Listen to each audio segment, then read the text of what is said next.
निजाम तोंड घोषी पडला, मराठवाडा भारताचा झाला. हजारो सलामी आधी चला, महाराष्ट्राचा एक राष्ट्रीय सण झाला. महाराष्ट्राचा एक राष्ट्रीय सण झाला. सन्माननीय व्यासपीठ, आदरणीय मुख्याध्यापक, वंदनीय गुरुजन वर्ग व येथे जमलेल्या माझ्या मित्रमैत्रिणींनो, सर्वांना माझा नमस्कार. माझे नाव सायली खैरे. आज आपण इथे मराठवाडा मुक्ती संग्राम दिन साजरा करण्यासाठी जमलो आहोत. आपला भारत देश 15 ऑगस्ट 1947 रोजी स्वतंत्र झाला, पण त्यातून मराठवाडा वगळला. त्यानंतर 13 महिने मराठवाड्याला स्वातंत्र्य मिळाले नाही. त्यासाठी अनेकांनी प्रयत्न केले. ते स्वातंत्र्य झाल्यानंतर आपल्या मराठवाड्याला 17 सप्टेंबर 1948 रोजी स्वातंत्र्य मिळाले.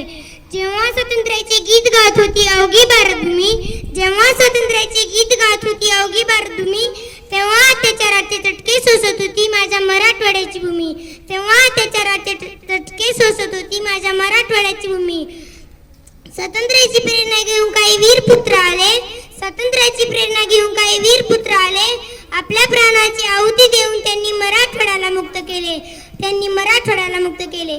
त्यापैकी एक म्हणजे सरदार वल्लभभाई पटेल.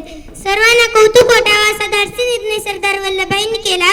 सर्वांना कौतुक वाटावा असा धाडसी निर्णय सरदार वल्लभभाईंनी केला. त्यांच्या सहकार्यामुळे आपला मराठवाडा गुलामगिरीतून मुक्त झाला.